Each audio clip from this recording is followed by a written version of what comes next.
Okay, we want to go ahead and talk about Group Chapter 11. So, looks like the Kohler Corporation reports the following components of stockholders' equity on December 31, 2015. We can see that, again, they have explicitly stated common stock, $10 par value, 100,000 shares are authorized, 40,000 shares issued and outstanding. Remember that $10 par value times the shares issued and outstanding will give us the 400,000 common stock line in the equity section of the balance sheet.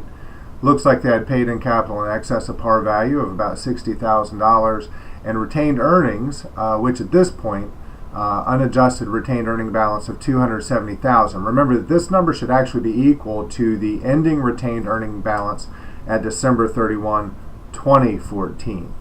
So let's look at what happens in December 31st, 2015, not 2014. Let me back that up a little bit.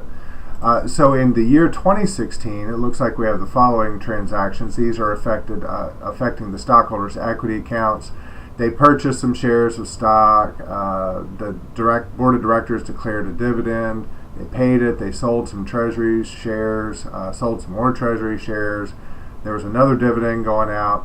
And then it looks like we actually closed the income summary out to retained earnings.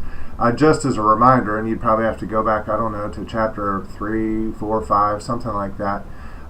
In the closing process of the accounting cycle, we zero out all revenue accounts, zero out all expense accounts. We take those adjusting entries and we put them into net income summary. And then after that, we're going to close the net income summary out to retained earnings. So it's just that latter part of the closing process that's happening here on December 31. Let's see if we can go ahead and get these journal entries knocked out. So we're going to record the purchase of 4,000 shares of its own common stock for $20 cash per share. So that's treasury stock. Recall from the lecture, anytime that we go out in the open market and we buy our own shares back for whatever reason, it has to come in as treasury stock. And treasury stock is a contra equity account. It's an account that negates the stockholders' equity section. So what we have here is we're going to have a debit to treasury stock common for that 4,000 shares of common stock for $20 in cash. Well, $4,020, that's going to be $80,000. And the credit, of course, is going to be cash because we purchased these for cash. So $80,000 credit to buy our own stock back, treasury stock common. Now we're going to record the declaration of a cash dividend of $2 per share. The board of directors has declared this dividend, so therefore we now have a liability. We immediately have a liability to deal with. So $2 per share, the question is how many shares? Now at the onset, you're going to want to say, well, it's going to be $2 per share at 40,000 shares. But didn't we just buy 4,000 shares back in number one? We just purchased 4,000 shares. So really there's only 36,000 shares out there. So if it's 36,000 shares, and I do $2 per share as a dividend, that's 72,000. So what we have here is, remember, dividends reduce retained earnings. So that's a $72,000 debit to retained earnings. It reduces retained earnings because that's where our profits are. We accumulate all of our profits and losses and retained earnings each year, and then dividends are simply a distribution of our profits. Well, what's going on? We now have a common dividend payable that needs to come out. If I can find it, there it is, right on top. Common dividend payable is our liability because we now owe this dividend to our stockholders of record of $72,000. Now we just need to pay it. Well, that one's pretty easy. We just got to take the common dividend payable back off the books with a debit, and we pay out the cash of $72,000. And we'll record that entry. Nice and easy there. Now we're going to sell some of that treasury stock back. So remember, we bought $4,000 of our own stock back on the open market, but now we're going to sell 1,500 shares of that back out at $24 cash. Well, remember, we purchased it for $20, so it looks like we're going to stand to make a little money here. Let's see if we can just break it down. First thing I know is that I'm going to receive cash. There's no question I'm going to get cash, and I know that I have to take that treasury stock back off the books. So if I can spell it right, the treasury stock common has to come off the books.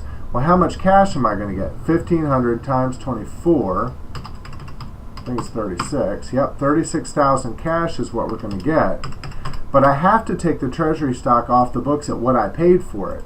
Well, that's going to be 1,500 times the $20 that I initially paid. So that comes off at $30,000. I can't complete that journal entry. That's completely out of balance. I know I need another $6,000 credit. Question is, where does it go? And that's because we have, I've got this one completely wrong. This one is treasury stock common. Sorry about that. I hit the wrong one there. That's treasury stock common, and this one is the paid-in capital treasury stock. That's where we're going to put that excess money. That $6,000 goes into that paid-in capital. Let's see if we can kind of remember that that $6,000 is there. It's going to be important for the next one. So let's record that entry. Now it looks like I'm going to sell the remaining 2,500 shares of treasury stock at $17 cash. Already sounds like a problem. I purchased them for $20. I'm losing $3 a share without a doubt. So I know that I'm going to receive cash. I'm receiving cash of $17 per share for 2,500 shares of stock, and that's going to be $42,500. Okay, so there's the cash that I received. I'm going to skip a couple lines down because I know I've got to take that treasury stock common off the books. Remember, I paid $20 per share. 2,500 times $20 per share is going to be $50,000 that needs to come off the books. Well, I obviously can't complete that because I'm out of balance. I got a $42,500 debit and a $50,000 credit. The rules say that I have to reduce that paid in excess on treasury stock first. I have to take that out first. There's the paid in capital treasury stock, but that's only got $6,000 in it. So that only makes up a part of the problem, right? So now if I've got $50,000 minus the $42,500 minus the $6,000, right? That leaves me a $1,500 difference that I've got to deal with. What happens to that $1,500? Well, if I didn't have enough money to absorb it here in the paid-in capital account, I have to eat it. So it's just going to come straight off my profit, straight out of retained earnings.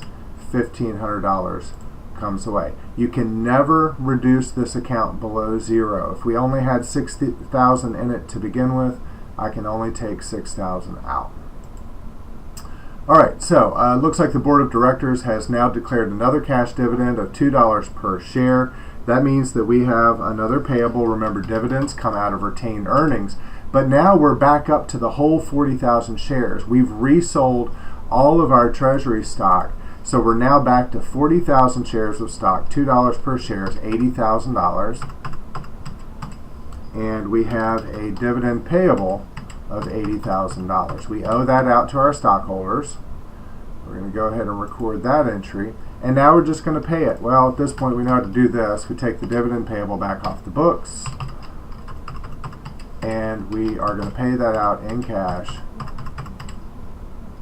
Alright, so that records that payment. And then finally at the very end of the year, we're going to record the entry to close the income summary account having a credit balance of $388.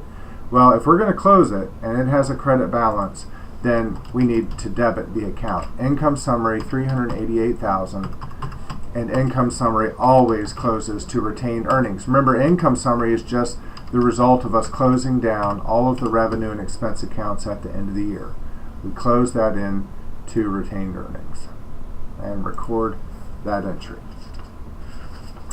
All right, I'll go ahead and check my work real quick just to make sure I didn't have any mistakes in there and lead you down a weird path. It says the answer is complete and correct, so I feel good about that. Let's run down to number 2. So number 2, they're wanting us to complete a statement of retained earnings for the year ended December 31, 2016.